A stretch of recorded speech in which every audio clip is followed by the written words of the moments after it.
ಕ್ರಿಸ್ತನಲ್ಲಿ ನನ್ನ ಪ್ರೀತಿಯ ಸಹೋದರ ಸಹೋದರಿಯರೇ, यीशु मसीह में मेरे प्रिय भाई बहनों, ಇವತ್ತು ಈ ರಾಜಸ್ಥಾನದಲ್ಲಿ ಬಂದು आज हम लोग ये राजस्थान में आके ಈ ರಾಜಸ್ಥಾನದ ಜನರಿಗೆ ये राजस्थान के लोगों को ದೇವರ ಶುಭ ಸಂದೇಶವನ್ನು ತರಲು परमेश्वर का सुसमाचार सुनाने के लिए ನಾನು ತುಂಬಾ ಖುಷಿ ಪಡುತ್ತೇನೆ.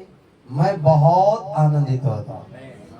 ದೇವರು ನನಗೆ ಕೊಟ್ಟ ಎಲ್ಲಾ ಆಶೀರ್ವಾದಗಳಲ್ಲಿ परमेश्वर ने जो मुझे दिए हुए आशीर्वाद, ದೇವರ ವಾಕ್ಯವನ್ನು ಇತರರಿಗೆ ಕೊಡುವ ಆಶೀರ್ವಾದವು, परमेश्वर ने जो परमेश्वर का वचन एक दूसरे का बांटने का जो आशीर्वाद है, ಬಹಳ ಅಮೂಲ್ಯವಾದುದು. बहुत कीमती है। ನಮ್ಮ ಜೀವನದಲ್ಲಿ हमारे जीवन में ಏನು ಇಲ್ಲದಿದ್ರೂ ಚಿಂತಿಲ್ಲ, हमारे जीवन में कुछ भी नहीं रहेगा तो भी कोई फर्क नहीं, ಆದರೆ ಯೇಸು ನಮ್ಮ ಜೀವನದಲ್ಲಿ ಇದ್ದರೆ, लेकिन यीशु मसीह अगर हमारा जीवन में रहेगा तो ಜೀವನದಲ್ಲಿ ಎಲ್ಲಾ ಇದ್ದ ಹಾಗೆ. आमेन, हमारे जीवन में सब कुछ है जैसे है। Hallelujah. Thank you Jesus. धन्यवाद यीशु। ಇವತ್ತು ನಿಮಗೆ ಈ ನನ್ನ ಕನ್ನಡ ಅರ್ಥವಾಗದಿರಬಹುದು, आज आपको मेरा कन्नड़ समझ में आता है, ಆದರೆ लेकिन ಆತ್ಮದಲ್ಲಿ ನಾವು ಎಲ್ಲರೂ ಜೊತೆ ಇರುವಾಗ, आमेन, क्योंकि परमेश्वर ने कहा कि जब भी कन्नड़ा अगर आपको समझ में है या ना है, लेकिन परमेश्वर की आत्मा हमारा साथ रहने के बाद, ಭಾಷೆ ಯಾವುದೇ ಇರಲಿ, भाषा कौन सा भी रहने दे, ಯೇಸುವಿನಲ್ಲಿ ಎಲ್ಲಾ ಆಶೀರ್ವಾದಗಳು प्रभु यीशु मसीह में सब आशीर्वाद जो है ನಮಗೆ ದೊರೆಯುತ್ತವೆ, हमें मिलता है। ಇವತ್ತು ನಾವು ಇಲ್ಲಿ ಬಂದ ಕಾರಣ, आज हम लोग यहाँ पर आने का कारण, ಇಲ್ಲಿ ಇರುವ ಪ್ರತಿಯೊಬ್ಬರು यहाँ पर रहने वाले सभी भाई बहन ಯೇಸುವನ್ನು ಅರಿತುಕೊಳ್ಳಬೇಕು. यीशु मसीह को समझना है। यीशु मसीह कौन है? ಬರೀ ಯೇಸು ದೇವರು ಎಂದು ಅರಿತರೆ ಸಾಲದು, केवल प्रभु यीशु मसीह वो जिंदा खुदा है करके खाली इतने समझना जरूरत नहीं है, ಆ ದೇವರಿಗೋಸ್ಕರ ನಾವು ಬದುಕಬೇಕು. क्योंकि उस मसीह के लिए हमें जीना है। ನನ್ನನ್ನು ಆ ಹಲ್ಲಿನಿಂದ ಏನ್ ಹೇಳ್ತಾರೆ, ಆ ಹಲ್ಲಿನಿಂದ ನಮ್ಮನ್ನು ರಕ್ಷಿಸಿದ ಆ ದೇವರು, मुझे जो परमेश्वर ने जो रक्षा किया, उस परमेश्वर को, ಆ ಉರಿಯುವ ಬೆಂಕಿಯಲ್ಲಿ ನಾನು ಮತ್ತೆ ನೀನು ನಾಶವಾಗಬೇಕಿತ್ತು. क्योंकि उस जो आग के जो गंधक में हम सभी लोग जल के नाश होने का था, ಆ ನರಕದಲ್ಲಿ ನಾವು ಕುರಿಯಬೇಕಿತ್ತು. उस नरक में हमें डाल दिया जाने वाला था, ಆ ನರಕದಿಂದ ನಮ್ಮನ್ನು ರಕ್ಷಿಸಿ, क्योंकि उस नरक के कुंड से परमेश्वर ने हमें बचाकर ನಮಗೆ ಅನಂತ ಕಾಲದ ಜೀವನವನ್ನು ಕೊಟ್ಟ. आमेन, हमें अनंत काल का जीवन वो परमेश्वर ने हमें दिया ಈ है। ಯೇಸು ದೇವರನ್ನು क्योंकि उस प्रभु यीशु मसीह को, ಪ್ರತಿಯೊಬ್ಬರು ಅರಿತುಕೊಳ್ಳಬೇಕು. क्योंकि हर एक व्यक्ति यीशु को जानना चाहिए। ಅದಕ್ಕಾಗಿ इसीलिए ಆ ಯೇಸುವನ್ನು उस यीशु मसीह को, ಬರೀ ನಮ್ಮನ್ನು ರಕ್ಷಿಸುವ ದೇವರು ಮಾತ್ರ ಸ್ವೀಕರಿಸದೆ, क्योंकि केवल परमेश्वर हमें संभालता करके उतने ही विश्वास नहीं करना, ಆ ದೇವರನ್ನು ಪ್ರತಿಯೊಬ್ಬರಿಗೂ, ನಾವು ಇಲ್ಲಿರುವ ಪ್ರತಿಯೊಬ್ಬರು यहाँ पर परमेश्वर को जो है, यहाँ पर आए हुए सारे लोगों को ಸಾರಬೇಕೆಂಬ मतलब स्वार्थ, मतलब परमेश्वर के संदेश देने के लिए, ಅರಿವು ನೀಡಲು वो सभी कुछ उनको देने के लिए है। सब लोग मालूम पढ़ने के लिए, सबको समझना चाहिए। ಆದ ಕಾರಣ ನಾವು ಇಲ್ಲಿ ಬಂದ ಉದ್ದೇಶವಾಗಿದೆ. क्योंकि वही उद्देश्य है कि हम यहाँ पर आने का। ನಾನು ನಂಬುತ್ತೇನೆ, मैं विश्वास करता हूँ, ಈ ದಿನದಿಂದ आज के दिन ನಿಮ್ಮ ಜೀವನವು आपका जो जीवन जो है, ಇದ್ದ ಹಾಗೆ ಇರುವುದಿಲ್ಲ. जैसे आप लोग है वैसे नहीं रहेगा। ನಿಮ್ಮ ಜೀವನವು आपका जीवन जो है ಮಹಿಮೆಯಿಂದ ಮಹಿಮೆಗೆ ಹೋಗುತ್ತದೆ. आमेन, महिमा के ऊपर महिमा में बढ़ते जाएंगे। ಇವತ್ತು ನೀವು ಈ ಚಿಕ್ಕ ಕೊಠಡಿಯಲ್ಲಿ ಇರಬಹುದು, क्योंकि आज आप लोग एक छोटे से रूम में रहेंगे, ಇನ್ನೊಮ್ಮೆ ನಾವು ಬರುವಾಗ दूसरा टाइम हम लोग आने के बाद ನಾವು हम लोग ದೊಡ್ಡ ಸಭಾಭವನವನ್ನು एक बड़ा एक परमेश्वर का भवन ಉದ್ಘಾಟಿಸಲು ಬರುತ್ತೇವೆ. आमेन उसका ओपनिंग करने के लिए हम आएंगे हालेलुया ಯಾಕೆಂದರೆ क्योंकि ನಮ್ಮ ಒಂದೇ ಒಂದು ಉದ್ದೇಶ, हमारा एक ही एक विजन है ನಾವು ಎಲ್ಲಿ ಹೋಗುತ್ತೇವೋ हम कहा भी जाए ಅಲ್ಲಿ ದೇವರ ಆಶೀರ್ವಾದವು ಬಂದೇ ಬರಬೇಕು. परमेश्वर का आशीर्वाद वहाँ पर आना ही आना है. ಇವತ್ತು ಇಲ್ಲಿ यहाँ पर आज यहाँ पर 100 ಜನರು ಸೇರಿರಬಹುದು. यहाँ पर एक खाली 100 लोग यहाँ पर रहेंगे.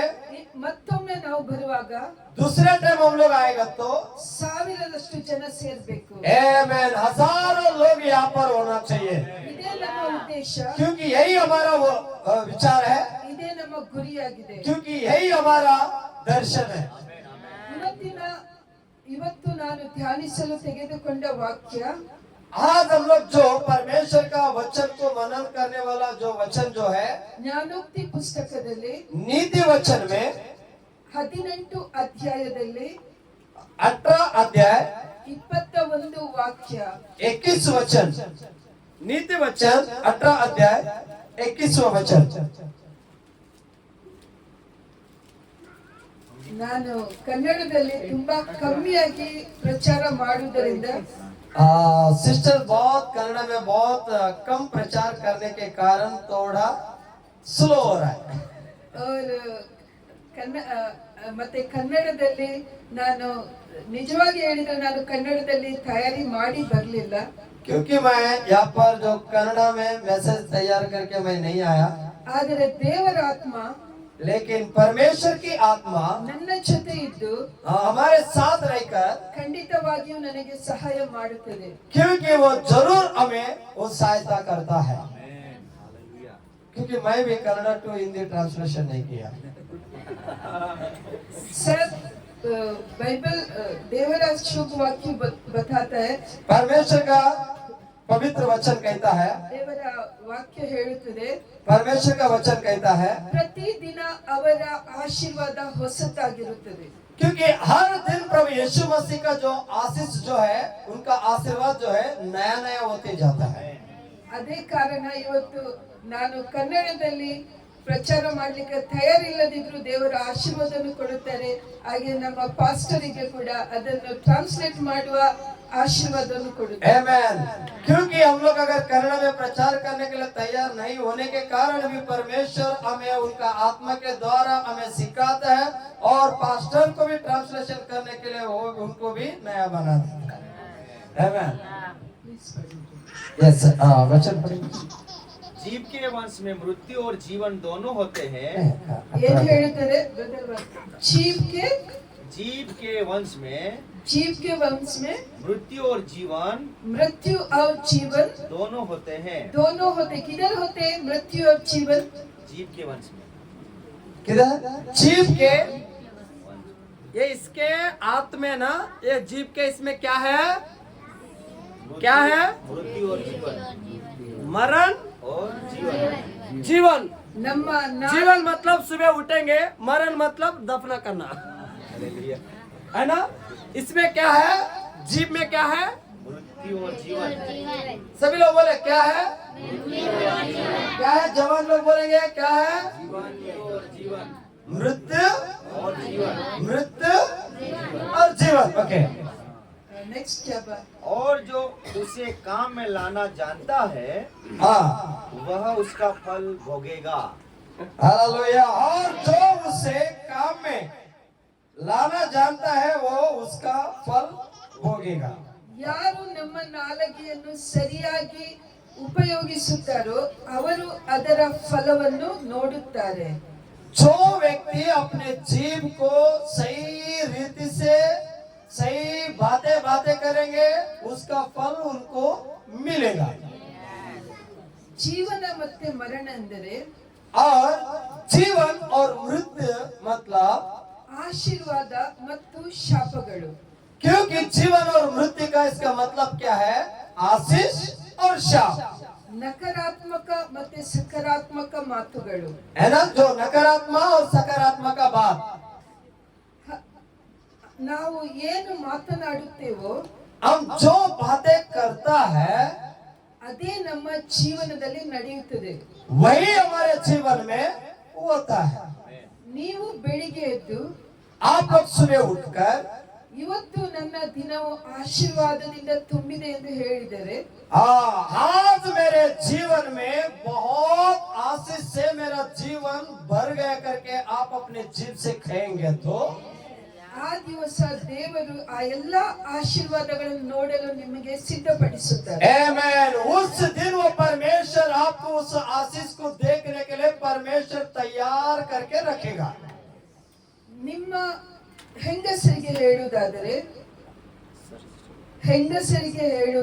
अगर आप लोग अगर अपने सिस्टर्स को स्त्रियों को कहना है तो ನಿಮ್ಮ ಗಂಡ, ನಿಮ್ಮ ಯಜಮಾನ, अगर आपका पति ಅವರು ತುಂಬಾ ಕೆಟ್ಟವರಾಗಿರ್ಬಹುದು, वो बहुत बुरा व्यक्ति रहेगा, ದಿನ ಕುಡಿದು ನಿಮ್ಗೆ ಬಡಿತಿರಬಹುದು, डेली पीकर शायद आपको मारता भी रहेंगे, ನಿಮಗೆ ಏನು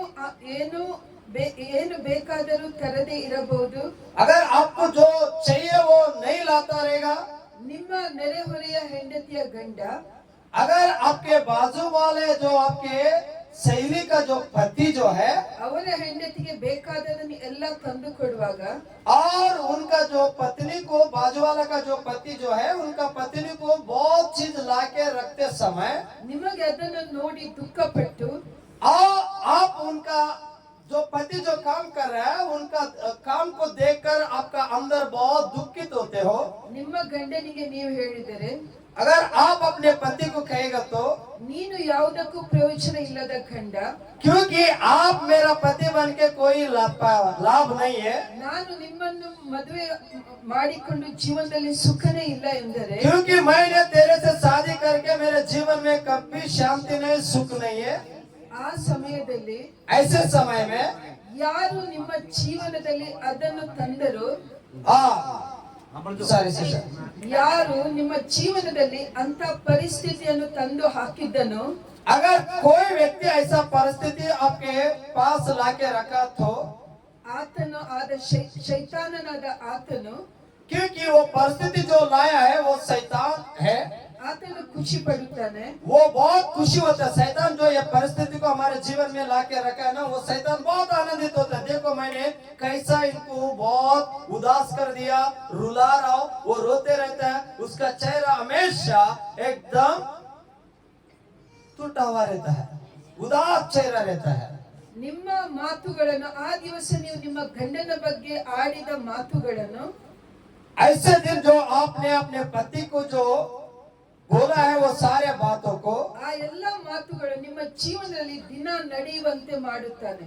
क्योंकि ऐसे बात जैसे आपने कहा कि मेरा पति कोई काम का नहीं है, ऐसा वैसा हम लोग अपने पति के बारे में अगर बुरा बोला तो वो शैतान क्या करता है और भी ज्यादा करने का तुम्हारा अंदर काम करता है. वो ಅದರ ಬದಲು उसके बारे उससे और अच्छा ನಿಮ್ಮ ಗಂಡನು आपका जो पति जो है ಎಷ್ಟ ಕೆಟ್ಟವನಾಗ್ಲಿ, जितना भी बुरा व्यक्ति भी रहेगा तो भी ನಿಮ್ಮ ಮಕ್ಕಳು ಎಷ್ಟೋ ಸಮಸ್ಯೆಗಳನ್ನು ತರಲಿ, आपका जो बच्चा जो कितना भी समस्या को आपके परिवार में लाएगा तो भी ನಿಮ್ಮ ಕಣ್ಣೆದುರು ಅದು ಕಾಣುತ್ತಿದ್ದರು, आपके आंखों के सामने वो दिखता भी रहेगा तो भी ನಿಮ್ಮ ದೃಷ್ಟಿಯನ್ನು आपका जो नजर जो है, ನಿಮಗಾಗಿ ಪ್ರಾಣ ಕೊಟ್ಟ ಯೇಸುವಿನ ಮೇಲೆ ಹಾಕಿದಾಗ, क्योंकि आपके लिए जो अपना जान दिए हुए वो यीशु मसीह के और आपका नजर उठा के देखेगा तो ಆ ಪ್ರಭು ಯೇಸುವಿಗೆ, उस प्रभु यीशु मसीह को, ನನ್ನ ಗಂಡನನ್ನು, मेरा पति को, ನನ್ನ ಮಕ್ಕಳನ್ನು मेरे बच्चे को ಸರಿ ಮಾಡುವ ಶಕ್ತಿ ಇದೆ. आपके पास जो अच्छा करने वाला सामर्थ आपके पास है. ಯಾವಾಗ ನೀವು ಅದನ್ನು ನುಡಿತೀರೋ, जब आप अपने जीभ से परमेश्वर को पुकारेगा, ಆ ಸಮಸ್ಯೆ ತರುವ ಶೈತಾನನಿಗೆ, उस समस्या लाने वाले उस शैतान को, ನಾಚಿಕೆಯಾಗಿ उसको जो शर्मिंदा होकर ಅವನು ಓಡಿ ಹೋಗುತ್ತಾನೆ. वो भाग निकल जाएगा. ಹಲ್ಲೆಲೂಯಾ. हालेलुया. ಅದಕ್ಕಾಗಿ इसीलिए ನೀವು ನಿಮ್ಮ ಜೀವನದಲ್ಲಿ क्योंकि आप अपने जीवन में, ನಿಮ್ಮ ವಾಕ್ಯಗಳನ್ನು, क्योंकि आप जो परमेश्वर का वचन आपके जो बातें, ನಿಮ್ಮ ಬಾಯಿಯ ಮಾತುಗಳನ್ನು आपका जो ओठों से निकलने वाले सारे बातें ದೇವರಿಗೆ ಮಹಿಮೆ ಆಗುವಂತೆ ಯಾವಾಗ ಮಾತನಾಡುತ್ತೀರೋ जो परमेश्वर को महिमा मिलना चाहिए ऐसा बात जब ये आप लोग करेगा ಅದೇ ಆಶೀರ್ವಾದ ನಿಮ್ಮ ಜೀವನದಲ್ಲಿ ಬರುತ್ತದೆ. वैसे प्रभु यीशु मसीह आपके जीवन में वो आशीष लाके देंगे. ನಾವು हालेलुया. ನಾವು ಯಾವ ರೀತಿಯಲ್ಲಿ ಮಾತುಗಳನ್ನು ಆಡುತ್ತೇವೋ हम किस रीति से हम लोग बातें करता है ಆ ಮಾತುಗಳ ಮೇಲೆ ದೇವರು ನಿಂತು उस बातों में परमेश्वर खड़े होकर ದೇವರು ನಮ್ಮನ್ನು ಆಶೀರ್ವಾದ ಮಾಡುತ್ತಾರೆ. क्योंकि परमेश्वर हमें आशीष करता है. ನಾನು ನನ್ನ ಜೀವನದ ಸಾಕ್ಷ್ಯವನ್ನು ಹೇಳುವುದಾದರೆ मैं मेरे जीवन का जो गवाही मैं देता हूँ, ನನ್ನ ಮದುವೆಯ ಮೊದಲು मेरा शादी से पहले ನನಗೆ मुझे ಇಂಥ ತರದ ನನ್ನ ಗಂಡ ಬೇಕೆಂಬ ಒಂದು ಪಿಕ್ಚರ್ ಇತ್ತು. ಯಾವ ರೀತಿಯ ನಾನು ಮದುವೆಯಾಗುವ ಹುಡುಗ ಯಾವ ರೀತಿ ಇರಬೇಕೆಂದು. हाँ, मतलब इनका ये कि जब ही मेरा जो पति मेरे होने वाला पति किस तरह रहना है करके इनका अंदर वो एक पुकार था कि मुझे ऐसा चाहिए करके उनका अंदर आंखों के सामने एक पिक्चर. ಪ್ರತಿಯೊಬ್ಬರಿಗೂ ಇಂಥ ಆಸೆ ಇರುತ್ತದೆ. हर एक व्यक्ति हर एक सिस्टर को क्या कैसा भी पति मिलने का ऐसा रहेगा रहेगा अच्छा पति मिलना चाहिए, अच्छा साइलेंट होना चाहिए, एकदम दीन नम्र अच्छा होना चाहिए करके मांगते हैं हर एक व्यक्ति. ಅದೇ ರೀತಿ ಗಂಡಸರಿಗೂ ಇರುತ್ತದೆ. इसी प्रकार जो पुरुषों को भी रहता है, मेरा पत्नी अच्छा मिलना चाहिए, मेरा घर संभालने वाला, मेरा फैमिली बड़ा है, मेरा मम्मी पापा को भी एक रोटी देने वाला, अच्छा शांति से रहने वाला पत्नी मुझे चाहिए करके पुरुषों को भी रहता है. ಅದೇ ಸಮಯದಲ್ಲಿ उसी समय ಒಂದು ಸೇವಕರು एक परमेश्वर का दास ನನಗೊಂದು ಪ್ರಾರ್ಥನೆಯನ್ನು ಬರೆದು ಕೊಟ್ಟಿದ್ದರು. मुझे एक प्रार्थना लिख के दिया था. ಆ ಪ್ರಾರ್ಥನೆಯಲ್ಲಿ उस प्रार्थना में ನನಗೆ ಸಿಗುವ ಗಂಡು मुझे मिलने वाला मेरा पति ಅವನು ಶ್ರೀಮಂತನಾಗಿರಬೇಕು, बहुत अच्छा धनवान होना चाहिए, ರಾಯಲ್ ಫ್ಯಾಮಿಲಿಯಿಂದ ಬಂದಿರಬೇಕು, बहुत अच्छा बड़ा परिवार मतलब अच्छा रिच फैमिली, बहुत धनवान फैमिली में से आना चाहिए. ಅವರು ನೋಡಲು ಹ್ಯಾಂಡ್ಸಮ್ ಇರಬೇಕು, वो देखने के लिए भी बहुत अच्छा सुंदर एकदम लंबा अच्छा रहना चाहिए, और अच्छा पढ़ाई करने वाला भी था. अच्छा पढ़ाई करने वाला भी था. ಹೀಗೆ ನಾನು ಆ ಪ್ರಾರ್ಥನೆಯನ್ನು ದಿನ ಮಾಡುತ್ತಿದ್ದೆ. मैं वही प्रार्थना मैं डेली प्रार्थना कर रहा था. ಮೊದಲ ಸೇವಕರು ಕೊಟ್ಟಾಗ ಅಯ್ಯೋ ನಾನು ದೇವರಲ್ಲಿ ಈ ರೀತಿ ಕೇಳುವುದು ಸರಿನಾ ಅಂತ ಎನಿಸಿತು. जब भी वो प्रार्थना ऐसा लिख के देने के बाद ऐसा मांगना मेरा सही है क्या? ಆದರೆ लंबा सम अच्छा एकदम सुंदर हाइटेड एकदम मस्त पैसा वाला अच्छा रहना चाहिए ऐसा प्रार्थना करना ठीक है क्या नहीं है करके एक अंदर आया. हाँ. ಆದರೆ ಸೇವಕರ ಮಾತಿಗೆ ಆಜ್ಞಾಕಾರಿಯಾಗಿ लेकिन वो जो सेवक ने जो लिख के दिया था उनका अधीन होकर ನಾನು ಆ ಪ್ರಾರ್ಥನೆಯನ್ನು ಮಾಡಿದೆ. मैं वो प्रार्थना किया. ಅದರ ಜೊತೆ उसके साथ ನನಗೆ ನನ್ನ ಕೆಲವು ಕಂಡೀಷನ್ಗಳನ್ನು ಹಾಕಿದೆ. मेरा जो है मेरा इच्छा जो है मेरा मांगना मैं उसमें डाला. ಹೇಗೂ ದೇವರು ಕೊಡ್ತಾರೆ, ನಂಗೆ ಬೇಕಾದಾಗೆ ಕೊಡ್ಲಿ ಎಂದು. क्योंकि कैसा भी परमेश्वर देगा लेकिन मुझे जो चाहिए वो देने दे. ನಾನು ದೇವರಿಗೆ ಹೇಳಿದೆ, मैं परमेश्वर को कहा ದೇವರೇ ನಾನು ಸ್ವಲ್ಪ ಗಿಡ್ಡ ಇದ್ದೇನೆ, क्योंकि ये परमेश्वर मैं थोड़ा नाटा है, ಆದರೆ ನನಗೆ ಸಿಗುವ ನನ್ನ ಹುಡುಗ ಉದ್ದ ಇರಬೇಕು, क्योंकि मुझे जो मिलने वाला पति थोड़ा हाइटेड होना चाहिए, ಸ್ವಲ್ಪ ಕಪ್ಪು ಬಣ್ಣದವರಾಗಿರ್ಬೇಕು, ಸ್ವಲ್ಪ ಕಪ್ಪು हाँ ಬಣ್ಣದವರಾಗಿರ್ಬೇಕು, क्योंकि थोड़ा सौला भी रहना चाहिए, ಅವರು ಮತ್ತೆ ಸ್ವಲ್ಪ ಕೂದಲು ಚೆನ್ನಾಗಿರ್ಬೇಕು. क्योंकि बाल भी अच्छा रहना चाहिए करके मांगा. ನಿಮಗೆ ಇದು ಕೇಳುವಾಗ ತಮಾಷೆ ಆಗಿರ್ಬೋದು, लेकिन आपको जब सुनने से आपको थोड़ा कुछ तो अलग ही लगता रहेगा एक गवाही सुनने से. ಆದ್ರೆ ನಾನು ಯಾಕೆ ಹೇಳುತ್ತೇನೆಂದ್ರೆ, लेकिन मैं क्यों कह रहा हूँ इस बातों को, ನಮ್ಮ ದೇವರು ನಮ್ಮನ್ನು ಇಷ್ಟು ಪ್ರೀತಿಸುತ್ತಾರೋ, क्योंकि मेरा परमेश्वर मुझसे इतना प्यार करता है. ನೀವು ಇದರ ಮೊದಲು ಬ್ರದರ್ ಸುದರ್ಶನ್ ಅವರು ಪ್ರಚಾರ ಮಾಡುವಾಗ ಹೇಳಿದ್ರು, जो पास्टर जो सुदर्शन पास्टर ने जो अभी वचन कहते समय कहा, ದೇವರು ತನ್ನ ಮಗನನ್ನೇ ಕೊಟ್ಟಿದ್ದರಾದರೆ क्योंकि परमेश्वर ने अपने एकलौता बेटे को दे दिया है, ಅವರು ಇನ್ನೇನು ಕೊಡಲು ಬಾಕಿ ಮಾಡುತ್ತಾರೆ? क्योंकि और क्या देने के लिए और बच गए हैं। ಹೌದು ಪ್ರಿಯರೇ, इसीलिए मेरे प्रिय लोगों, ಅದಕ್ಕಾಗಿ ದೇವರಲ್ಲಿ ನಾವು ದೇವರು ನಮ್ಮನ್ನು ಮೆಚ್ಚಿಕೊಂಡಾಗ परमेश्वर हमें पसंद करने के बाद ನಾವು ಏನು ಹೇಳಿದರೂ हम जो भी मांगेंगे, ಅವರಿಗೆ ಅದು ಮಹಿಮ ತರುವುದಾದರೆ अगर परमेश्वर को उनके हमारे द्वारा महिमा करना है तो ಆ ನಮ್ಮ ಮಾತಿನ ಮೇಲೆ ದೇವರು ನಿಲ್ಲುತ್ತಾರೆ. आमेन, उस बातों में परमेश्वर खड़े होता है।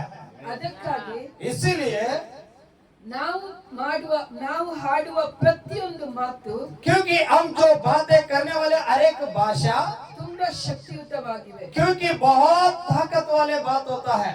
ಅದಕ್ಕಾಗಿ इसलिए ನಮ್ಮ ನಾಲಿಗೆಯನ್ನು क्योंकि हमारे जीव को ಸರಿಯಾಗಿ ಬಳಸಬೇಕು. बहुत अच्छा रीति से बढ़ाना है।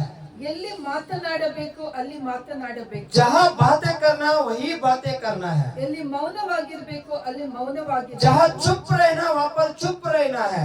ಪವಿತ್ರ ಪುಸ್ತಕದಲ್ಲಿ ನಾವು ನೋಡುವ जो पवित्र शास्त्र में हम देखा जाएगा तो ಮನುಷ್ಯನ ಆಡಿದ ಮಾತಿನ ಮೇಲೆ मनुष्य जो बातें करने वाले उस बातों में ದೇವರು ಹೇಗೆ ಕೆಲಸ ಮಾಡಿದರು, परमेश्वर ने कैसे काम किया है। ನಾವು numbers book of numbers book of numbers नीति सॉरी ನಂಬರ್ಸ್ इतिहास, नाट इतिहास गिनती सॉरी गिनती, हाँ गिनती। गणना गिनती, गिनती के किताब लेवी व्यवस्था के बाद गिनती, हाँ गणना गिनती। यस 16 अध्याय में 16 अध्याय में आप अभी ढूंढने की जरूरत नहीं है, सिर्फ सुनो। हाँ आप लोग खाली ओनली सुने, ढूंढना जरूरत नहीं। हाँ ಈ ಪುಸ್ತಕದಲ್ಲಿ 16 ವಾಕ್ಯದಲ್ಲಿ ಅಲ್ಲಿ ಮೋಸೆಸ್ ಅಂತ ಒಬ್ಬರಿದ್ದಾರೆ. जो 16 अध्याय में वहाँ पर एक मोजेस करके वहाँ पर है ಈ ಮೋಸೆಸ್ ದೇವರಿಗೆ ತುಂಬಾ ಪ್ರಿಯವಾದ ಜನರಾಗಿದ್ದರು. कि जो मोजेस जो है बहुत अच्छा परमेश्वर का संतान बन के रहा। ದೇವರ ಮುಂದೆ ಇವರು ತುಂಬಾ ವಿಧೇಯರಾದ ವ್ಯಕ್ತಿಯಾಗಿದ್ದರು. क्योंकि परमेश्वर के सामने बहुत दीन और नम्र के संग वो रहेगा। ಯಾವಾಗ ನಾವು ಆ 16 ಅಧ್ಯಾಯದಲ್ಲಿ ಓದಿದಾಗ जब हम लोग उस 16 अध्याय को हम पढ़ने के बाद ಅಲ್ಲಿ ನಾವು ನೋಡುತ್ತೇವೆ वहाँ पर हम देखते हैं ಕೋರ ಅಭಿರಾಮ್ ಅಭಿರಾಮ್ ಎಂಬ ಅಲ್ಲಿ 3 ವ್ಯಕ್ತಿಯರಿದ್ದರು. कोरा अब्राहम करके एक 3 लोग वहाँ पर थे। ಅವರು ಮೋಶೆಯ ವಿರುದ್ಧ ಬರುತ್ತಾರೆ. क्योंकि वो लोग मोशे के विरोध आ रहा था। ಅವರು ಮೋಶೆಗೆ ಹೇಳುತ್ತಾರೆ, वो लोग मोशे से बोल रहा है, ನೀನೊಬ್ಬನೇ ಪವಿತ್ರ ವ್ಯಕ್ತಿಯ, क्या तू अकेला पवित्र व्यक्ति है क्या? ನಿನ್ನನ್ನು ಮಾತ್ರ ದೇವರು ಕೇಳುತ್ತಾರೋ? क्या आप अकेले को परमेश्वर मतलब मानते हैं क्या? ಯಾಕೆ ದೇವರು ನಾವು ಆಡಿದ್ದನ್ನು ಕೇಳುವುದಿಲ್ವೋ? क्या परमेश्वर हमारा जो बातों को नहीं सुनता है क्या? ನಾವೇನು ಅಲ್ಲಿ ದೇವರ ಆಲಯದಲ್ಲಿ ಬಂದು ಕೆಲಸ ಮಾಡಬಾರ್ದಾ? क्या मैं भी आके परमेश्वर के भवन में काम नहीं करना चाहिए क्या? ಆ ರೀತಿ ಅವರು ಮೋಶೆಗೆ ಹೇಳಿದಾಗ इस प्रकार वो लोगों ने मोशे से बातें करने के बाद ಮೋಶೆಗೆ ತುಂಬಾ ದುಃಖವಾಯಿತು. मोशे को बहुत दुखित हो गए मोशे। ಯಾಕೆಂದರೆ क्योंकि- ಅವರಿಗೆ ಕೂಡ ಮೋಶೆಯು ಮಾಡಿದ ಹಾಗೆ क्योंकि उनको भी जैसे मोशे को जो किया है वैसे ಯಾಜಕರ ಕೆಲಸ ಮಾಡಬೇಕಿತ್ತು. क्योंकि उनको भी जो याजक जो पासवान जो काम करता वैसे उनको भी करने का था। ನಮ್ಮ ದೇವರು ಪರಿಶುದ್ಧ ದೇವರು. क्योंकि हमारा परमेश्वर जो है पवित्र परमेश्वर है। कौन है? हमारा परमेश्वर कौन है? सभी लोग बोलेंगे, जो सो रहा है वो लोग जोर से बोलेंगे, जो सो रहा है वो बोलेंगे, जोर से बोलेंगे हमारा परमेश्वर कौन है? एक दूसरे को बोलेंगे, एक दूसरे का ऐसा हाथ करके ऐसे बोलेंगे हमारा परमेश्वर कौन है। एक दूसरे का हाथ मिलाओ, बोलो ऐसा पकड़ो, मैं जब तक नहीं बोलते तब तक छोड़ना नहीं, हाथ ऐसे हिलाओ हमारा परमेश्वर। बोलो सब लोग बोलेंगे हमारा परमेश्वर। एक हाथ को पकड़ो, हाँ हमारा परमेश्वर पवित्र है। क्या है ब्रदर? करके, हमारा परमेश्वर पवित्र है। हाँ, नींद लाने वाला वो भाग गया। ನಮ್ಮ Praise God. ನಮ್ಮ ದೇವರು ಶಿಸ್ತಿನ ದೇವರಾಗಿದ್ದಾರೆ. हमारा परमेश्वर एकदम है ना डिसिप्लिन, एकदम अच्छा परमेश्वर हमारा परमेश्वर। ಅವರು ಯಾರಿಗೆ ಯಾವ ಕೆಲಸ ಹೇಳುತ್ತಾರೋ प्रभु यीशु मसीह जिनको जो काम वो बोलता है, ಅದೇ ಕೆಲಸವನ್ನು ಅವರು ಮಾಡಬೇಕು. क्योंकि वही काम वो लोग करना चाहिए। ಪಾಸ್ಟರ್ ಪ್ರವೀಣ್ ಅವರು ಪಾಸ್ಟರ್ ಕೆಲಸ ಮಾಡ್ತಾರೆಂದು जो पास्टर जो प्रवीण जो है ये पासवान का काम कर रहा है करके, ನನಗೆ ದೇವರು ನೆಲ ಕ್ಲೀನ್ ಮಾಡೋ ಕೆಲಸ ಕೊಟ್ಟದನ್ನು ಬಿಟ್ಟು मुझे यो क्लीन करने का या छटाई डालने का काम मुझे, ನಾನು ಅವರ ತರ ಬೈಬಲ್ ತಗೊಂಡು ಪ್ರಚಾರ ಮಾಡುತ್ತೇನೆ ಅಂತ ಹೇಳಿದ್ರೆ ಆಗಲ್ಲ. क्योंकि मैं भी जैसे अगर समझे यहाँ पर जो चटाई बिछाता है, साफ करता है, वो व्यक्ति आके यहाँ पर सोचेंगे कि मुझे यहाँ पर ये काम नहीं करना, जैसे पासवान यहाँ पर प्रचार करते हैं ना वैसे मैं भी प्रचार करना है करके सोचेगा तो वैसा नहीं होता है। ಯಾವಾಗ ನಾವು ನಮ್ಮ ಮನಸ್ಸಿಗೆ ಬಂದ ಪ್ರಕಾರ ದೇವರ ಕೆಲಸ ಮಾಡಲು ಇಷ್ಟಪಡುತ್ತೇವೋ, जैसे हम लोग अपने मन में आता है वैसे हम लोग अगर समझो परमेश्वर के काम करने के लिए ऐसा हम लोग सोचते हैं, ದೇವರ ಶಾಪ ನಮ್ಮ ಮೇಲೆ ಬರುತ್ತದೆ. क्योंकि परमेश्वर का शाप हमारा अंदर आता है। ದೇವರು ಹೇಳಿದ ಕೆಲಸವನ್ನು ಯಾವಾಗ ನಾವು ಅದೇ ಪ್ರಕಾರ ಮಾಡುತ್ತೇವೋ, जो परमेश्वर जो कहता है वो बातों को हम लोग अगर सही रीति से करेगा, ನಮ್ಮನ್ನು ದೇವರು ಆಶೀರ್ವಾದದಿಂದ ಆಶೀರ್ವಾದಕ್ಕೆ ಕೊಂಡೊಯ್ಯುತ್ತಾರೆ. परमेश्वर हमें आशीर्वाद के ऊपर आशीर्वाद हमें लेके जाता है। ಯಾವಾಗ ಈ ಕೋರ ಅಭಿರಾಮ್ ರವರು ಮೋಸೆ ತರ ಆಗಲು ಬಯಸುತ್ತಾರೋ, जब भी वो कोरा अभिराम ने वो लोग ने मोशे के जैसा मुझे बनना है करके ये लोग को उनके अंदर अभिमान आया, ಅವರು ಯಾವಾಗ ಮೋಶೆಗೆ ಅವರ ಸೇವಕರಿಗೆ ಅವರ ಹೃದಯಕ್ಕೆ ನೋವು ತರುತ್ತಾರೋ, क्योंकि उनके जो सेवक को उनके पासवान जो मोशे को है ना वो लोग ने इस तरह जो दुख देता है, ದೇವರ ಶಾಪ ಅವರ ಮೇಲೆ ಬರುತ್ತದೆ. क्योंकि परमेश्वर का शाप उनके ऊपर आता है। ಯಾವಾಗ ಆ ಜನರು ಈಜಿಪ್ಟ್ ದೇಶದಲ್ಲಿ ಇದ್ದರು, जब वो लोग ने जो इजिप्ट के देश में वो लोग रहता था, ಅಲ್ಲಿ ಬಂಧನದಲ್ಲಿ ಸಿಲುಕಿ ಕಷ್ಟಪಡುತ್ತಿದ್ರು. क्योंकि वहाँ पर बहुत बंधन में वो लोग को कष्ट कर रहा था, ಮೋಶೆ ಅವರೆಲ್ಲರನ್ನು ತಂದು क्योंकि मोसेस उनको सबको लाके, ದೇವರು ಹೇಳಿದ್ದ ದೇಶಕ್ಕೆ ತಂದು ಬರುತ್ತಾರೆ. क्योंकि जो परमेश्वर ने जो कहा था उस देश में लेके रखा है। ಎಷ್ಟೋ ಬಾರಿ ಆ ಜನರು ಮೋಶೆಯನ್ನು ಕೊಲ್ಲಲು ಪ್ರಯತ್ನಿಸಿದರು. क्योंकि बहुत बार मोशे को मार डालने के लिए वो लोगों ने प्लान किया था, ಆದರೆ ದೇವರು ರಕ್ಷಿಸಿದರು. क्योंकि लेकिन परमेश्वर ने मोशे को बचाया। ಮೋಶೆಯು ಪ್ರತಿಯೊಂದಕ್ಕೂ ದೇವರ ಮಾತಿನಂತೆ ವಿಧೇಯರಾಗಿ ಇದ್ದರು. क्योंकि मोशे मोसेस जो था कि परमेश्वर के हर एक बातों को वो है ना दीन नम्रता के साथ उन्होंने उनका चलता था। ಆದ ಕಾರಣ इसी के लिए ಯಾವಾಗ ಮೋಶೆಗೆ ನೋವಾಗುತ್ತದೆ, जब मोशे को दर्द होता है, ಆಗ ದೇವರಿಗೆ ನೋವಾಗುತ್ತದೆ. क्योंकि परमेश्वर को दर्द होता है। ಯಾವಾಗ ಈ ಮೂರು ವ್ಯಕ್ತಿಗಳು ಮೋಶೆಗೆ ನೋವು ಮಾಡಿದಾಗ जब ये लोग के 3 जन ने मोशे को जब वो लोग ने दुख दिया था, ಮೋಶೆಯು ದೇವರ ಬಳಿ ಈ ರೀತಿ ಆಡುತ್ತಾರೆ. मोशे जो परमेश्वर के दास प्रभु के सामने जाकर इस तरह बातें कर रहा था, ದೇವರೇ ಈ ಜನರನ್ನು ಒಂದು ವಿಶೇಷ ರೀತಿಯಲ್ಲಿ ನೀವು ಎಲ್ಲ ಇಸ್ರೇಲರಿಗೆ ನೀವು ಯಾರೆಂದು ತೋರಿಸಬೇಕಾದರೆ ಒಂದು ವಿಶೇಷ ರೀತಿಯಲ್ಲಿ ಇವರ ಮೇಲೆ ಶಾಪ ತರಬೇಕೆಂದು ಹೇಳುತ್ತಾರೆ. क्योंकि जब ये जो इज़राइल में जैसे जिस रीति से तुम्हें इनको जो शाप लाना है वैसे तुम इनके ऊपर लाव करके मोशे प्रार्थना कर रहा है। ಈ ಭೂಮಿ ಸೀಳಿ ಅದು ಈ ಜನರನ್ನು ನುಂಗಬೇಕೆಂದು ಹೇಳುತ್ತಾರೆ. क्योंकि ये जमीन फट कर वो जमीन उनको निगलने दे करके कहता है। ಮೋಶೆಯು ಆಡಿದ ಈ ಮಾತುಗಳ ಮೇಲೆ ದೇವರು ನಿಂತು ಅದೇ ರೀತಿ ಮಾಡಿ ತೋರಿಸುತ್ತಾರೆ. जब मोशे इस तरह कहा कि इनको ये जमीन पट के उनको निगलने दे करके जब मोशे ने कहा, तभी परमेश्वर ने इस बात को सुनकर सेम वैसे उस जमीन पट गए, उनको पूरा भूमि ने निगल दिया। ಮೋಶೆ ಏನ್ ಮಾಡಿದ್ರು ಇಲ್ಲಿ? मोशे यहाँ पर क्या किया? यहाँ पर ಭೂಮಿಯನ್ನು ಭಾಗ ಮಾಡ್ಲಿಕ್ಕೆ, ಭೂಮಿಯನ್ನು ಒಡೆಯಲಿಕ್ಕೆ ಕ್ರೇನ್ ತಂದ್ರ. क्या जो उस जमीन को ऐसा चीरने के लिए क्या जेसीबी को लाया था? क्या किया वहां पर? जेसीबी को लाया था क्या खोदने के लिए, उनको सबको भूमि में डालने के लिए? जवाब देने का है, सोने का. बोलो बोलो बोलो, क्या किया था फिर उन्होंने? क्या किया सिस्टर? उनके लिए ताली बजाओ, बराबर जवाब दे रहा है ना. सुनना है तभी हमको जवाब देने आता है. आमीन. क्या किया उन्होंने? घुटने टेके प्रार्थना किया, जमीन पट गए, सारे शापित लोग उस जमीन के अंदर चले गए और दफना हो गए.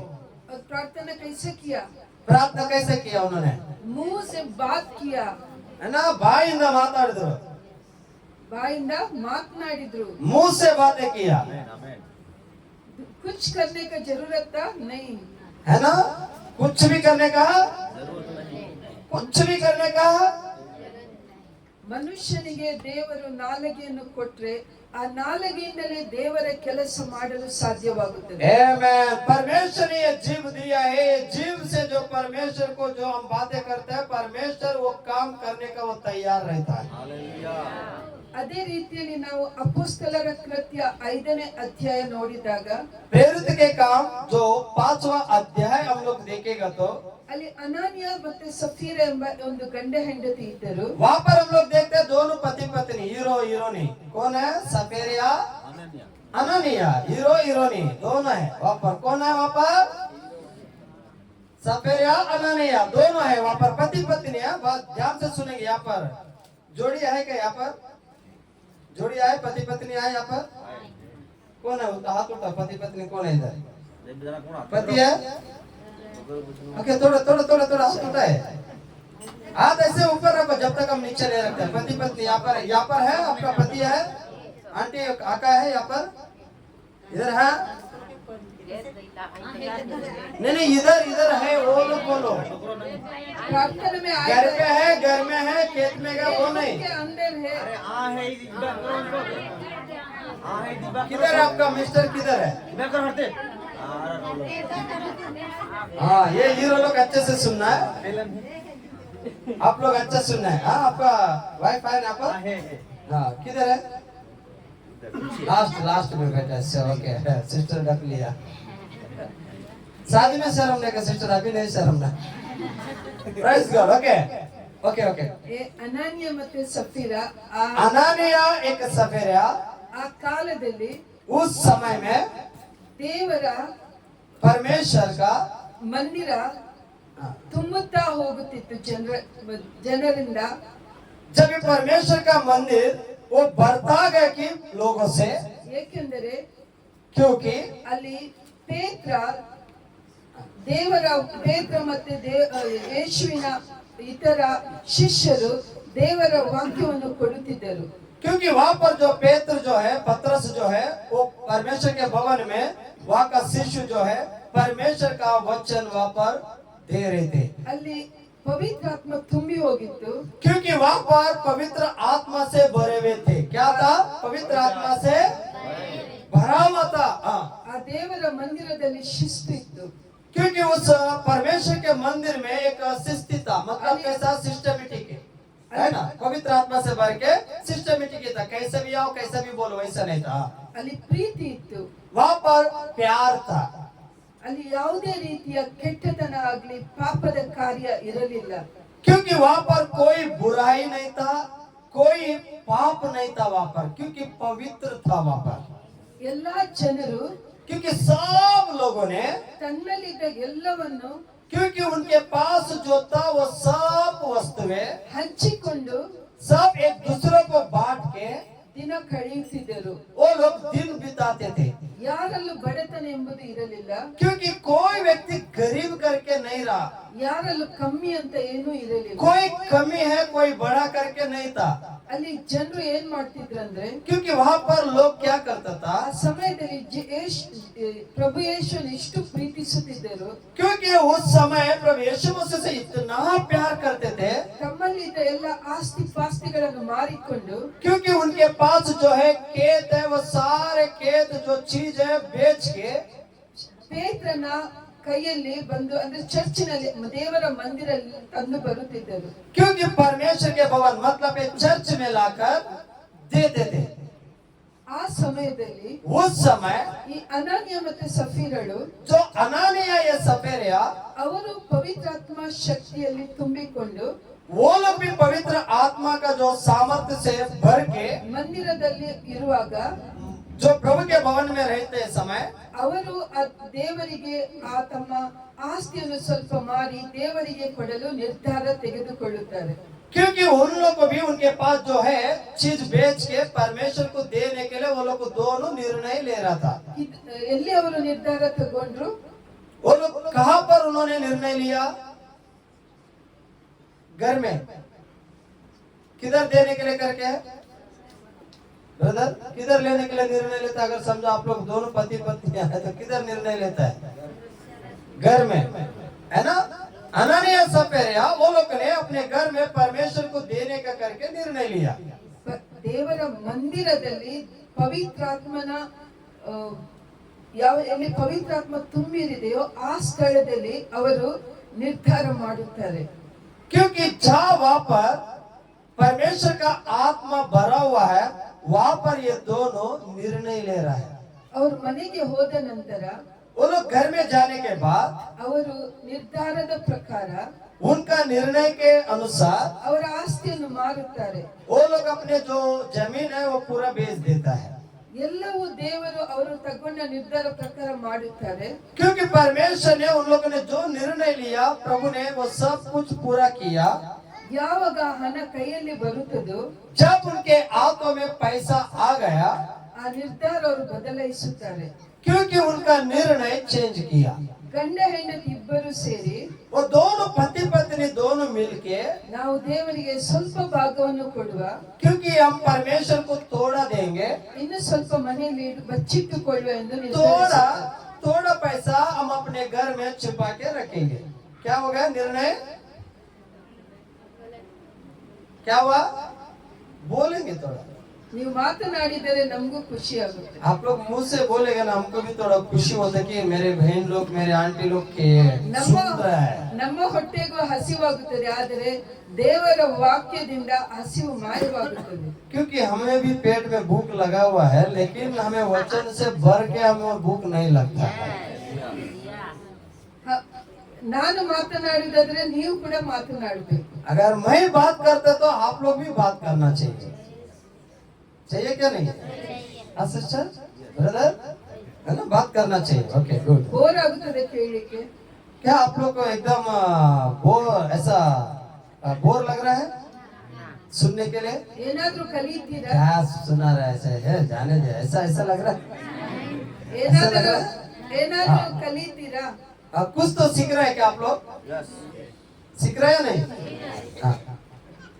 ಆ ಅನಾನಿಯ ಮತ್ತೆ ಸಫೀರ ಮನೆಯಿಂದ ಮೊದಲು ಅನಾನಿಯ ಅವರೆಷ್ಟು ಕೊಡಬೇಕೆಂದು ಗಂಡ ಹೆಂಡತಿ ಮನೆಯಲ್ಲಿ ಏನು ನಿರ್ಧಾರ ಮಾಡುತ್ತಾರೋ ಅದನ್ನು ತಂದು ದೇವರ ಮಂದಿರಕ್ಕೆ ಬರುತ್ತಾರೆ. क्योंकि वो लोग ने दोनों घर में परमेश्वर के लिए क्या देना क्या नहीं है करके जो निर्णय लिया वो लोग ने वो निर्णय लेकर वो लोग प्रभु के भवन में आता है, चर्च में आता है। पहले अकेला अनानिया आता है। पहला जैसे हम लोग देख रहे हैं ना अभी खेत में कोई आगे पीछे यहाँ पर के रूल्स कैसे पता नहीं। हमारा कर्नाटक में पति पत्नी ऐसे साथ नहीं आता है। बम्बई में तो हम लोग एक कंधे पे कंधे रख के हम आते हैं, चर्च में जाने तो हाथ पकड़ के भी हम जाते हैं। लेकिन उस इधर कैसे पता नहीं। हमारा कर्नाटक में पति उधर रहेगा तो पत्नी इधर पीछे जाते रहता है। इधर ऐसा है ना? अगर खेत में भी जाएगा तो वो पौड़ा लेके उधर जाते रहेगा, ये पत्नी पेट के लिए भोजन लेकर ऐसा इधर जाते रहते हैं। इधर ऐसा है मास्टर जी? हाँ, वैसे से अनानिया पहला आता प्रभु के भवन में।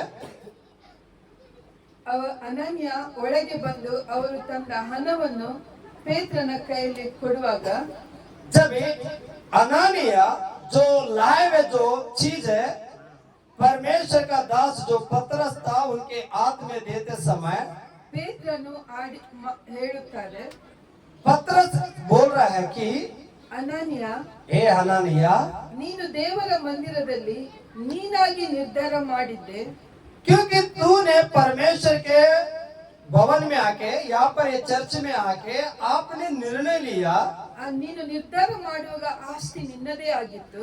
जब जो आप निर्णय ले रहा था वो सारा संपत्ति आपका ही था, ಮಾರಿ ಬಂದಾಗ ಹಣನು ನಿನ್ನದೇ ಆಗಿತ್ತು. क्योंकि जब ये बेच के आने के बाद भी वो पैसा आपका ही था, ನಿನ್ನಲ್ಲೇ ಎಲ್ಲ ಅಧಿಕಾರ ಇತ್ತು. क्योंकि आपके पास सब कुछ अधिकार था.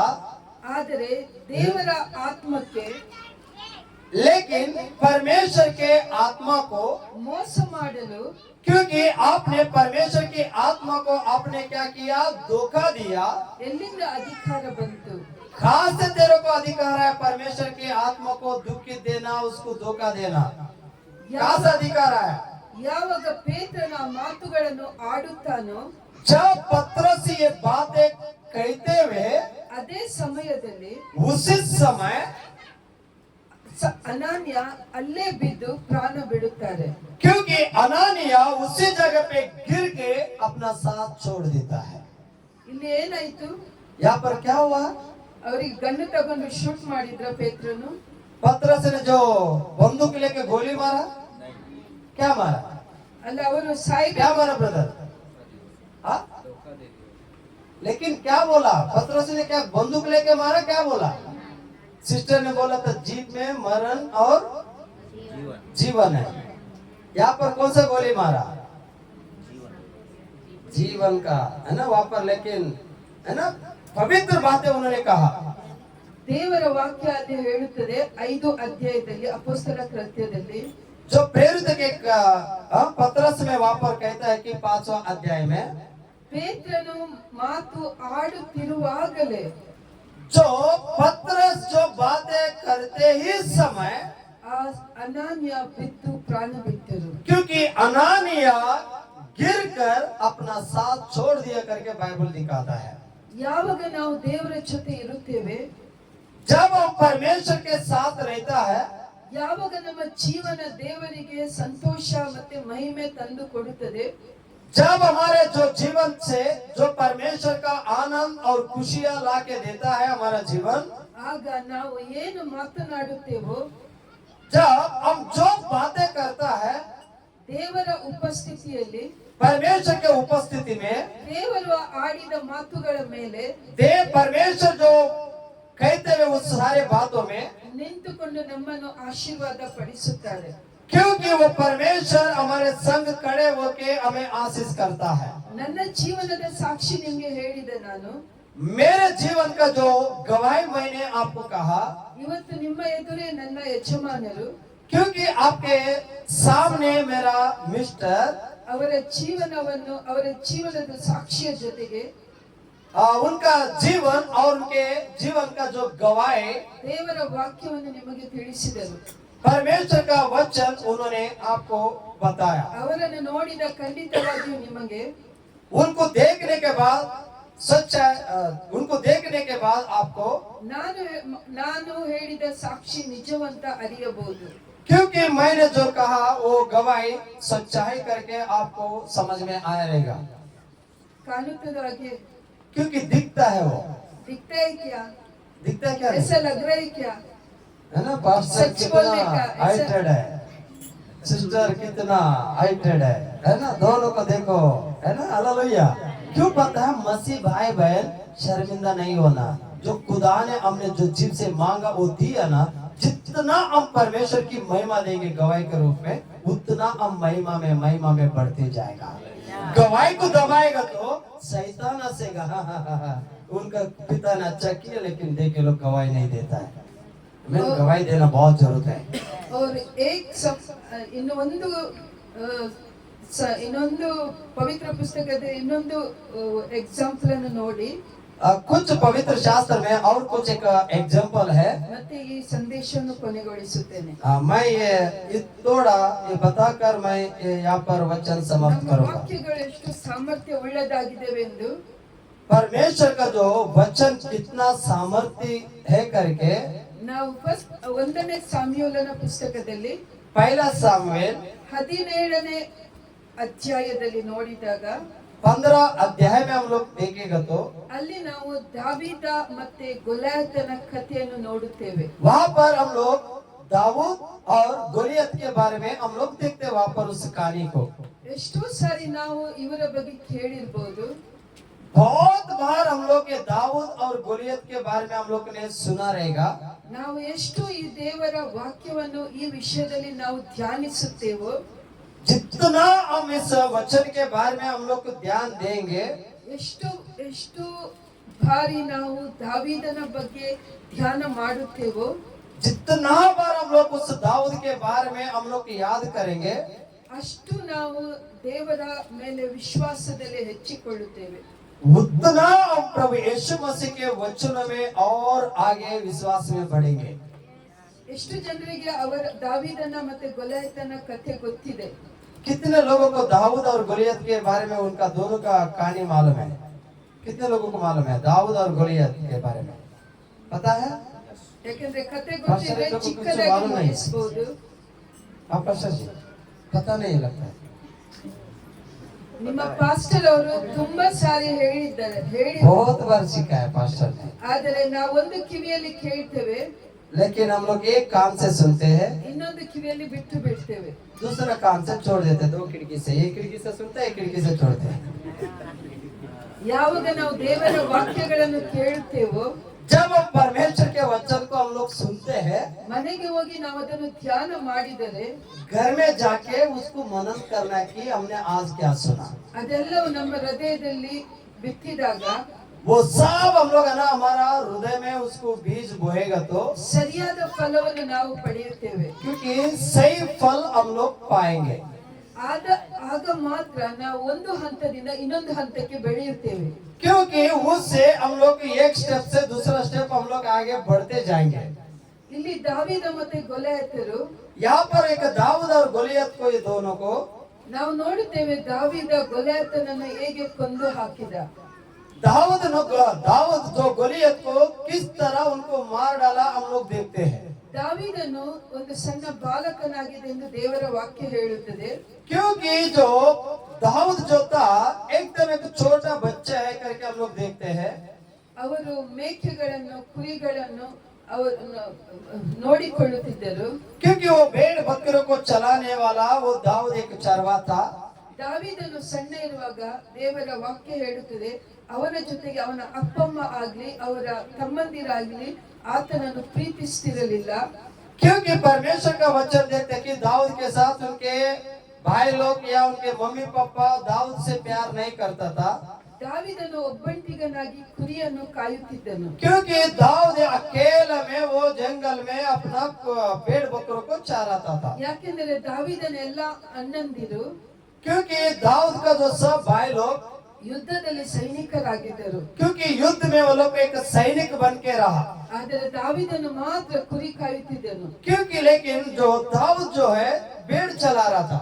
ಆ ಕಾಲದಲ್ಲಿ ಕುರಿ ಕಾಯುವುದು ತುಂಬಾ ಚಿಕ್ಕ ಕೆಲಸವಾಗಿತ್ತು. क्योंकि उस समय जो भेड़ बकरी चलाना मतलब एक छोटा सा जॉब है, छोटा काम है।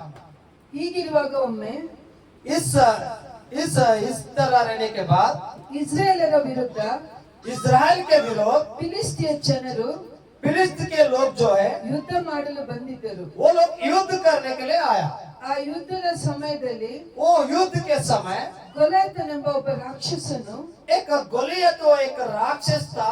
ಆ ಇಸ್ರೇಲ್ ಜನರಿಗೆ ಮುಂದೆ ಇದ್ದು, इजराइल के सामने आकर ನನ್ನನ್ನು ಕೊಲ್ಲುವವರು ನಿಮ್ಮ ನಡುವೆ ಇದ್ದರೆ मुझे मार डालने वाला कोई तुम्हारे बीच में रहेगा तो, ಬನ್ನಿ ಎಂದು ಸವಾಲು ಹಾಕುತ್ತಿದ್ದರು. क्योंकि हाव करके वो ललकारा था।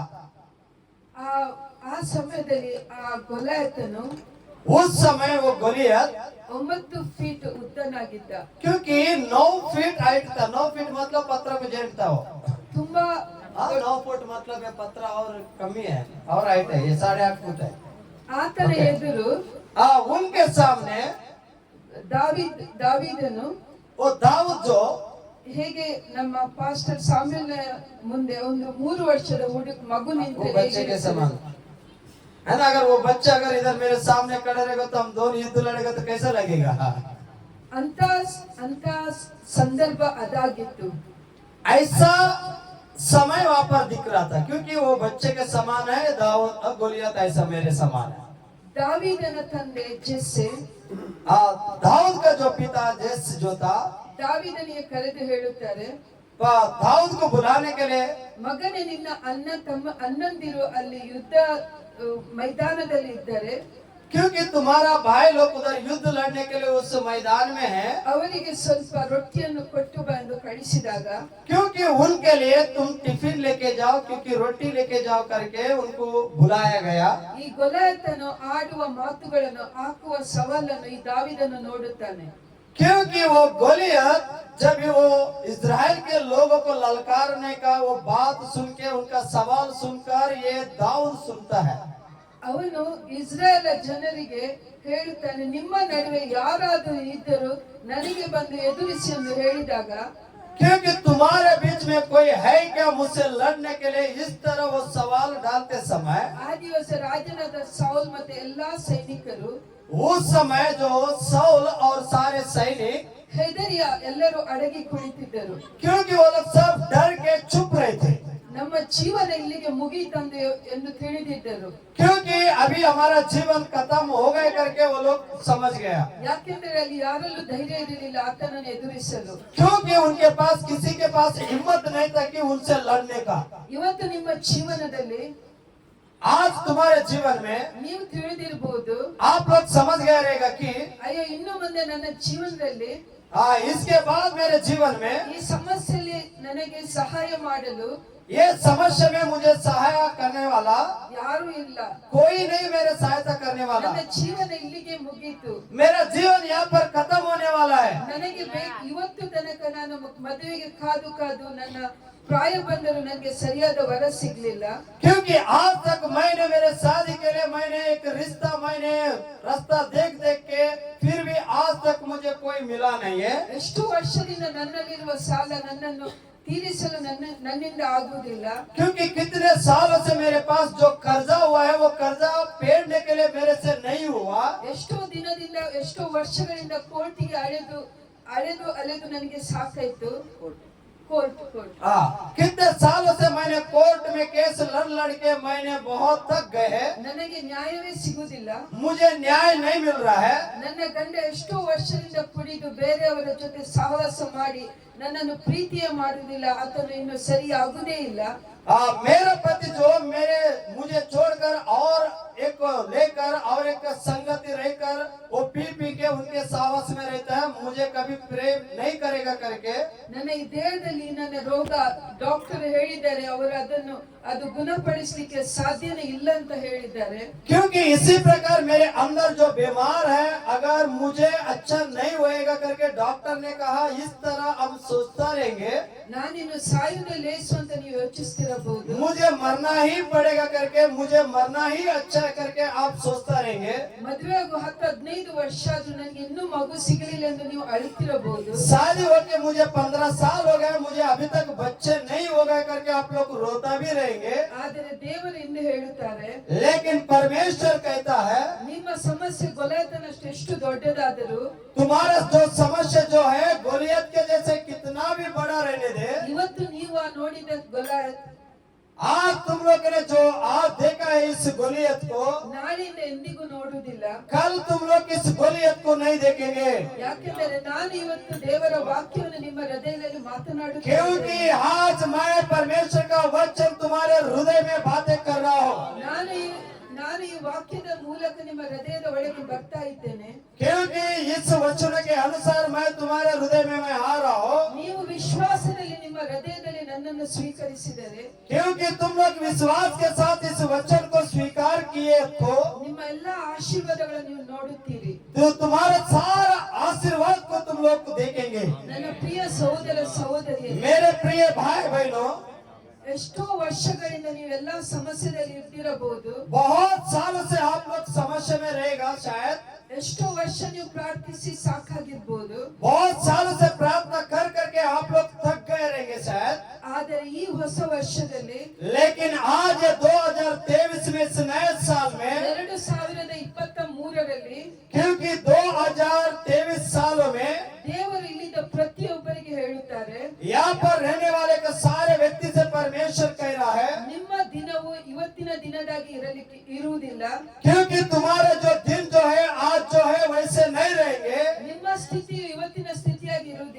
तुम्हारे जो स्थिति जो है आज है वो कल ऐसे नहीं रहेंगे, ಯಾವಾಗ ನೀವು ನನ್ನನ್ನು ದೇವರೆಂದು ಸ್ವೀಕರಿಸಿದ್ದೀರಾ, क्योंकि जब तुम लोग मुझे जीवित परमेश्वर करके तुम स्वीकार करेंगे, ನಾನು ನಿಮ್ಮ ದೇವರಾಗಿ ನಿಮ್ಮ ಎಲ್ಲಾ ಸಮಸ್ಯೆಗಳಿಂದ ಬಗೆಹರಿಸ್ತೇನೆ. क्योंकि मैं तेरा परमेश्वर होकर मैं तेरे सारे समस्या को मैं मिटा डालूंगा।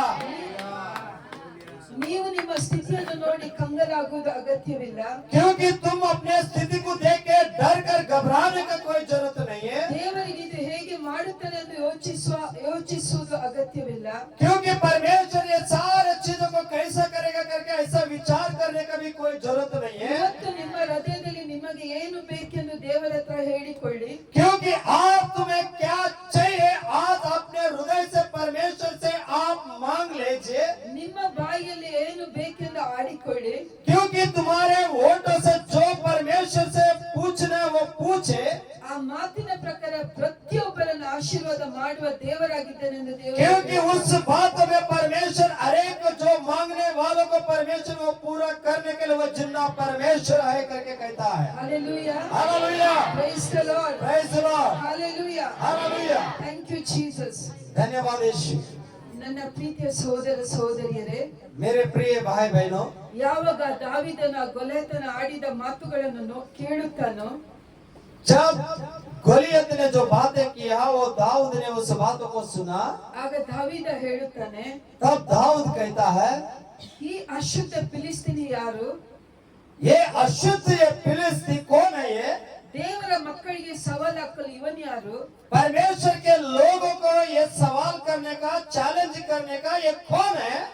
ಗೊಲಿಯಾತನಿಗೆ ಆತನು ಹೇಳುತ್ತಾನೆ, गोलियत को वो कहता है दाऊद, ನೀನು ಎಲ್ಲಾ ರೀತಿಯ ಆಯುಧಗಳಿಂದ ರಕ್ಷಾ ಕವಚದಿಂದ ನನ್ನೆದುರು ಬಂದಿರಬಹುದು, तू सारे हथियार को लेकर तूने मेरे सामने आए, ಆದರೆ ಇವತ್ತು ನಾನು ಇಡೀ ಇಸ್ರಾಯೇಲ್ ಜನರಿಗೆ मैं आज सारे इजराइल के लोगों को आज, ಅವರ ದೇವರು ಯಾರೆಂದು ತೋರಿಸಿಕೊಡುತ್ತೇನೆ. क्योंकि उनका परमेश्वर कौन है करके मैं आज दिखाऊंगा। ನಾನು ಚಿಕ್ಕದಾಗಿ ಹೇಳಿಕೆ ಹೋಗುತ್ತೇನೆ.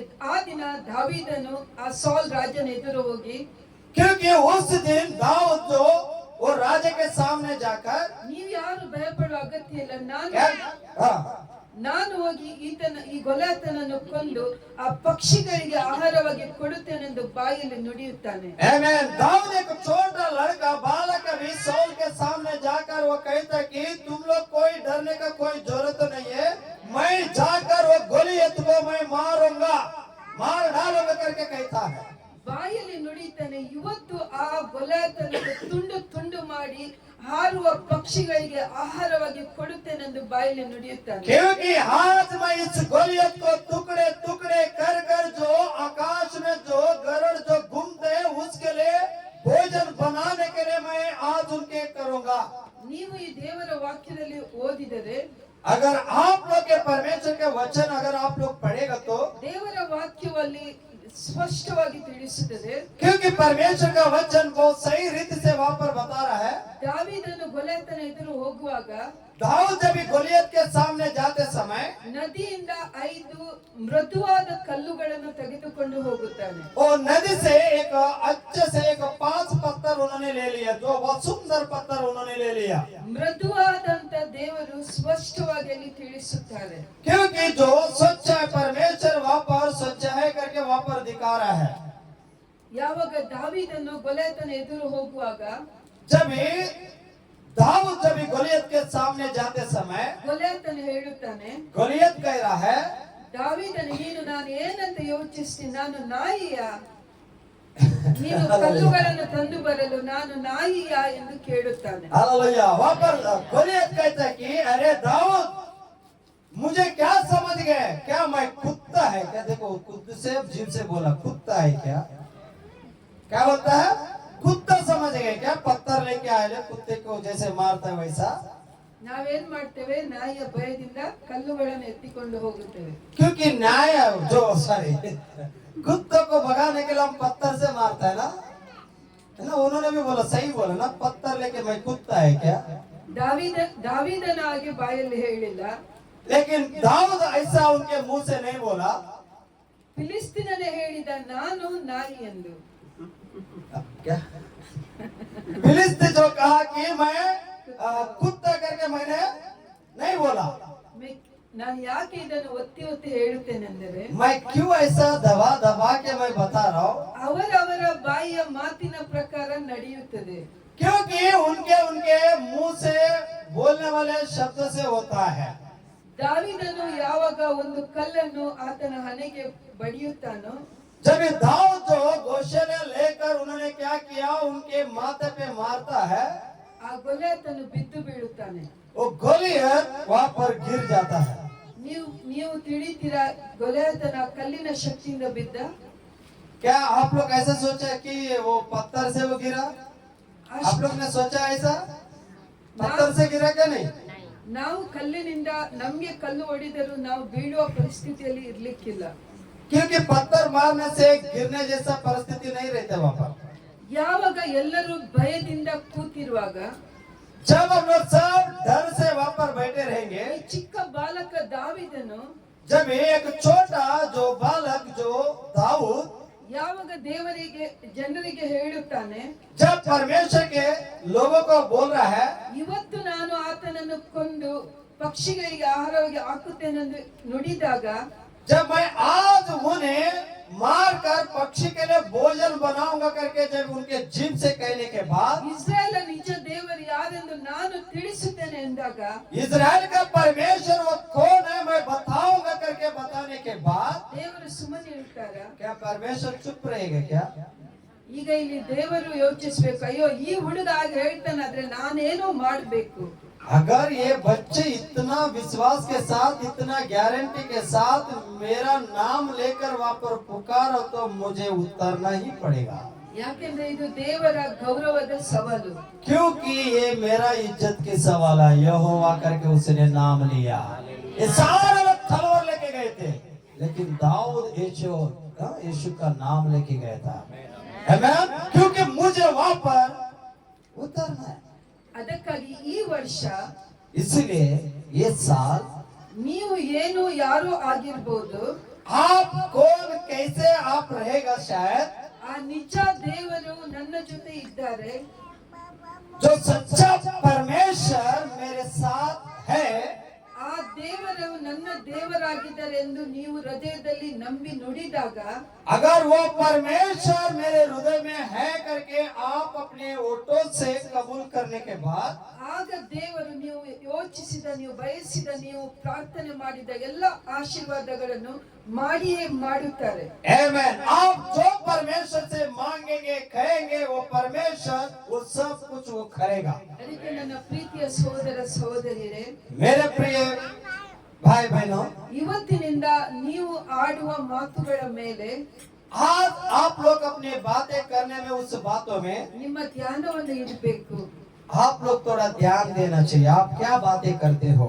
ನೀವು ಸರಿಯಾದ ಮಾತುಗಳನ್ನು ಆಡಿ ಆಶೀರ್ವಾದಗಳನ್ನು ನುಡಿದರೆ, अगर आप लोग सही बातें करके अगर आप लोग आशीष बोलेंगे, ಎಲ್ಲಾ ಆಶೀರ್ವಾದಗಳು ನಿಮ್ಮದಾಗುತ್ತವೆ। क्योंकि सब आशीष आपका होएगा। ಇಲ್ಲಿದ್ದ ಎಲ್ಲಾ ಯುವಕರು ಕೂಡ यहाँ पर सभी यूथ लोग ಇವತ್ತು ಮನೆಗೆ ಹೋಗಿ आज आपके घर में जाकर ನಿಮಗೆ ಏನು ಆಶೀರ್ವಾದ ಬೇಕು, आपको क्या आशीष चाहिए, ಅದೆಲ್ಲವನ್ನು ಒಂದು ಪುಸ್ತಕದಲ್ಲಿ ಬರೆದು एक पेपर में एक बुक में नोटबुक में लिखना, ದಿನ ಅದರ ಮೇಲೆ ಕೈ ಇಟ್ಟು ಪ್ರಾರ್ಥಿಸಬೇಕು। डेली उसमें जो लिखा है आपको क्या क्या चाहिए वो लिखा है उस पेपर में हाथ रख के प्रार्थना करना, डेली कबूल करना है। ಯಾವಾಗ ಸಭಾ ಮಂದಿರಕ್ಕೆ ನೀವು ಬರುತ್ತೀರೋ, जब आप कलीसिया में आते हो ಬರೀ ಕೈಯಲ್ಲೂ ಯಾವಾಗಲೂ ಬರಬೇಡಿ। खाली हाथों से कभी नहीं आना।